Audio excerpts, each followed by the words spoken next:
This is Boomer Life on CIL 650. Enjoy yourself, enjoy yourself, enjoy yourself with me.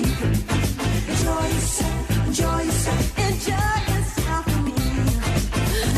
Well, thanks to Dwayne for turning the mood around a little bit more positive with a great tune to inspire our next segment of the show. You're listening to Boomer Life on CL 650. And today we're talking about OPAL by Element, exciting new aging in place. And Candy Ho has been on several times talking about the project that's just about to get started at Cambie in King Edward. You're the Director and Vice President, Marketing and Corporate Relations. A lot of titles there, but you're busy is what you are, right? Working every day for many hours, people coming by to see the do you have a display homes there as well? A discovery center that is a display suite, and then the presentation where we walk through what the amenities are programmed with, where all the potential of activity is. And then we also have a seminar and focus group room where throughout the 2 years before we open, we want to engage the community and our purchasers and renters to come for investment seminars, financial planning, wellness classes, and help them think differently about retirement and all the possibility in front of them. Now, the very first time we had you on the show, your dad was here. Right? Don Ho, who is the icon behind Element, and Maili, we want to talk a little bit about your dad because at 30 years old, you were named Vice President of HSBC Securities, one of the youngest investment advisors to be promoted to that firm-wide, so a major accomplishment at that age. But if it wasn't for your father, you wouldn't have gone down that road. So powerful father figures in your life. Candy's talked about her dad, so time to gloat a little, I guess, about your dad and what he did for you. Sure, my dad's absolutely been an inspiration to me in my life and career. And early on, I think it was he who identified that perhaps instead of pursuing the path of medicine and neurosurgery that I was on, that I should consider a career in business of all things. He knew your left brain, right brain better than you did, maybe? I think so. I think so. My mother was also a tremendous impact in terms of the left brain, right brain side of things. And I think together, the two of them helped me really identify a career path that was really well suited to my natural skills. But my father had been in the business of investing for decades as well. And now I think he's celebrating his 47th year in the business. And so I'm so fortunate to work with him as a multi-generational father-daughter partnership. Oh, so you were teamed up. That's right. Yeah, just like me and my dad. We have so many parallels. That's how we met, in fact. That's right. That she found her story and was like, whoa, everything's aligned. And Now, did you, I know a lot of times when you have these powerful figures that you need to branch out and do it on your own and show that you can do it on your own. So was that part of that trip to New York, was showing that you could do it and make it? If you could make it there, you could make it anywhere, as the song goes. Absolutely. I think in our case, when I made the choice and accepted the offer to work in New York,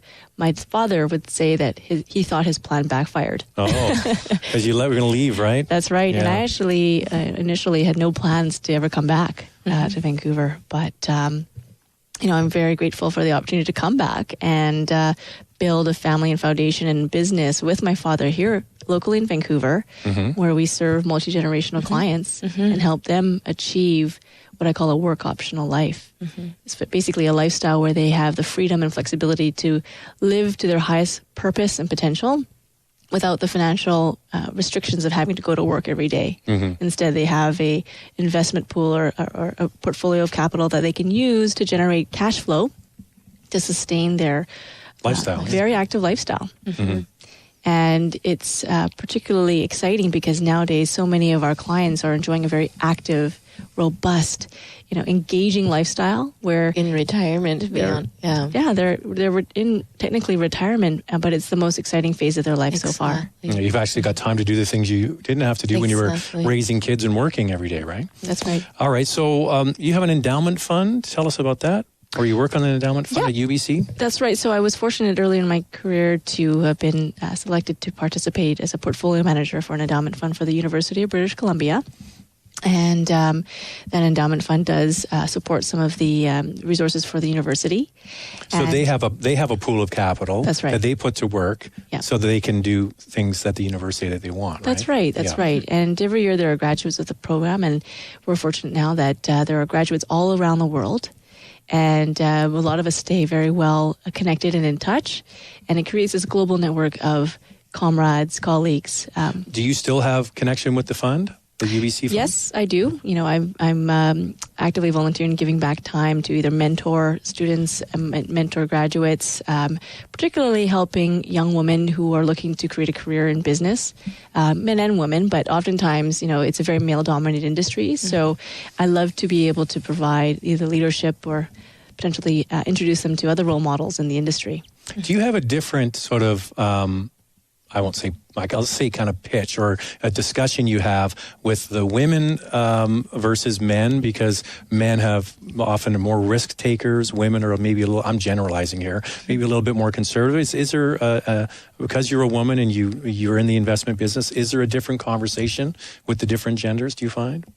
Well, oftentimes that conversation is different for everyone. I think we all have different emotional biases or experiences from the past.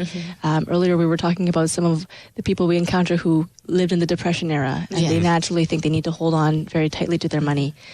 In many cases, the women that I work with, they have, perhaps a conservative view on how they want their money to be invested. And yet sometimes when I meet with them, it's about identifying what their fears are around money and helping them see the bigger picture and outline a roadmap to help them make choices that put them in more control and give them greater peace of mind to actually have a stronger foundation financially. So, for example, I've worked with a woman who was in her 50s and she had been investing very conservatively, just term deposits and GICs, earning very low rates of interest.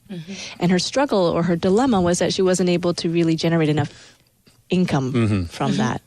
And so what we helped her do was through a process of planning and working with her advisors and developing a roadmap, build an investment portfolio that generates more growth and sustainable income to help her live the lifestyle that she's always wanted. And it's doable. It takes a little bit of work to get there and also some proper, honest, intelligent leadership along the way.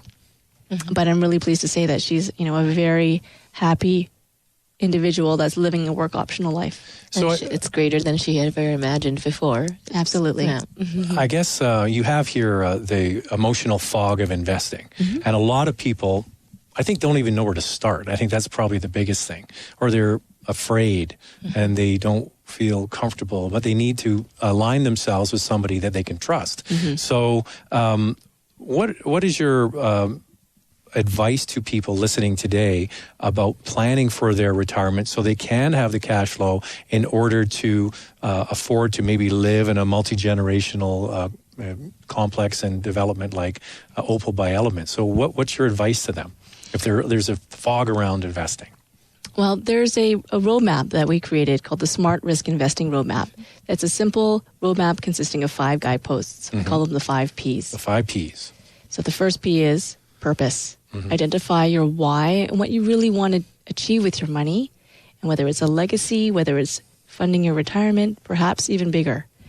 And then working backwards to then figure out the steps to get there. So those next steps would be then to have the right people around you, the community, the right advisors around you that have the technical expertise, but also your best interest in mind. The plan, the third P, is both the right investment and financial plan to give you milestones on how to get there. Perspective. Oftentimes it's about thinking differently about risk. I love how Candy talks about thinking differently about retirement. Often people have preconceived notions about risk. They stray away from it. Some seek it and they make decisions that are too risky. Okay, so it's about shifting your perspective on risk and looking at how the ultra wealthy have actually made decisions along the way to stack the odds in their favor. And of course, the last one is positive action. It's actually putting the wheels in motion, taking steps every single day on how to make the right decisions about risk to stack the odds in your favor so you ultimately achieve your purpose. Now, I'm going to flip this on its head. Candy, you could have all of these headings, the 5 Ps for Element by OPAL. Purpose, right? Absolutely. A purpose for people to feel like they still have a purpose in their life. Every day they can still contribute. Right. People, having people around you, generations, right? Yes. A plan, and the plan is to have the care there if you ever need it, right? Yes, think ahead instead of waiting until you can't anymore and then scrambling, because there's a stigma around senior homes, retirement homes, and that people just don't want to be perceived as old in an old folks home, and that's why the intergenerational model, that they're not living in a senior home at all. And then perspective, you have a totally different perspective in what you're doing. Yeah. It's just unique from everywhere else, right?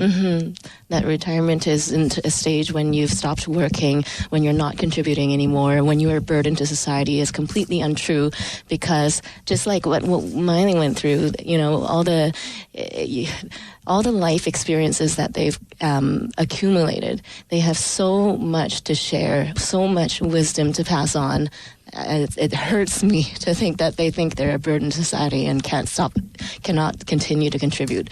So, and then the last P is positive action, which is why we're here today. Yes. Is for people to take that do step, right? Do something about it. Yeah. That's good. So you can borrow these P's. Yes. From Maili.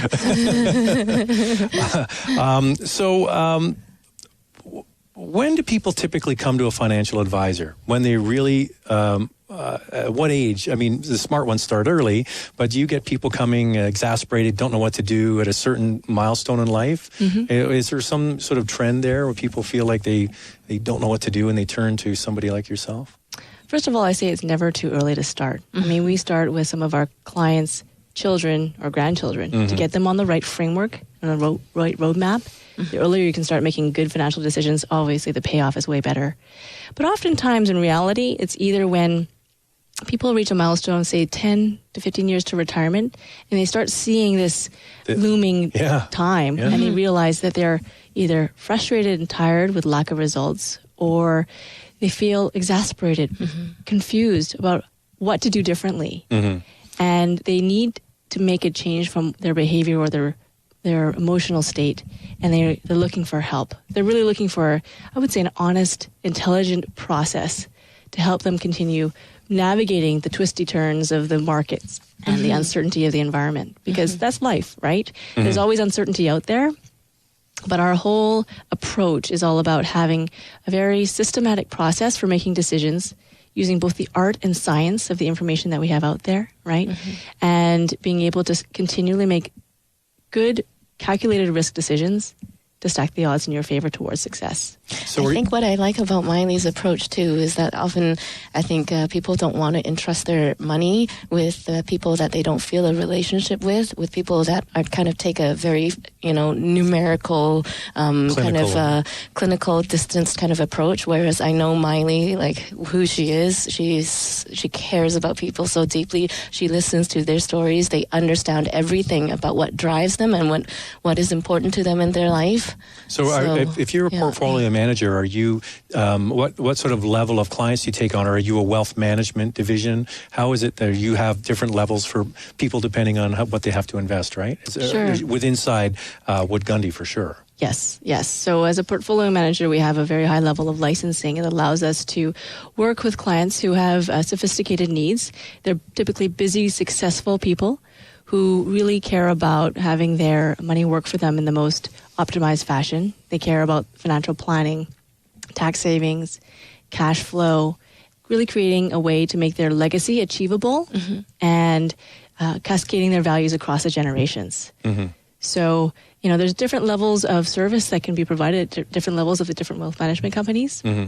And, typically we're working with higher net worth investors, individuals and families who are looking to sustain their lifestyle beyond just their lives, creating a legacy for their families. A lot of, I know, speaking with accountants, there's a lot of trust funds now that families set up as a tax, a way to get around some taxation issues. So you must have some trusts that you work with, right? Absolutely. We work with endowment funds and charitable organizations as well.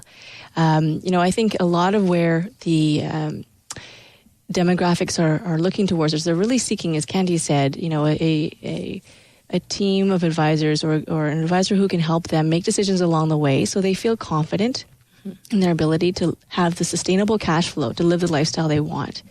Almost every day I meet with people who are looking for something like that. And, number one priority is maintaining their lifestyle.